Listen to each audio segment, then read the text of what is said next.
గోదావరి జిల్లాలో కూడా 3-4 అడుగుతుంది. అక్కడ సిట్టింగ్ సీట్ ఉంది. ఆ సిట్టింగ్ లేదనుకుంటా. వెస్ట్ గోదావరిలో సిట్టింగ్ ఏం అడగట్లా. మిగతా చోట్ల సిట్టింగ్ నడుస్తున్నది. ఇప్పుడు వచ్చేటప్పటికి ఆ సిట్టింగ్ సీట్ల కాన్సెప్ట్ కాకుండా ఇక్కడ వీళ్ళు ఏం అడుగుతున్నారు, టోటల్గా తెలుగుదేశానికి బలమైనటువంటి సీట్లని భావించే చోట్ల అడుగుతోంది.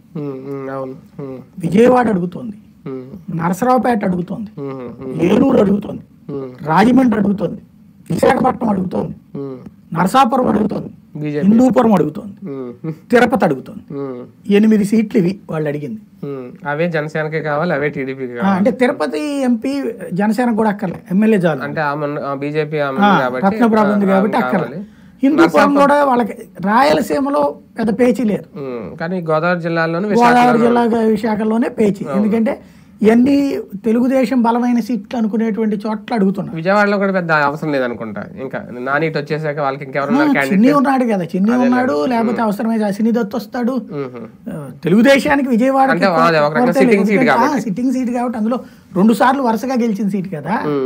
కాబట్టి అది వదులుకుంటే మళ్ళీ ఎట్లాగా తెలుగుదేశానికి.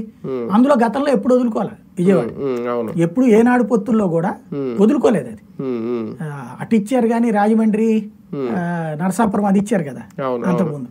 విశాఖపట్నం ఇచ్చారు. విశాఖ ఇప్పటికైనా వదులుకోవచ్చు వీళ్ళు, ఎందుకంటే బాలకృష్ణ బాలకృష్ణ అల్లుడే కదా. బాలకృష్ణ పక్కన పెడుతున్నప్పుడు వాళ్ళు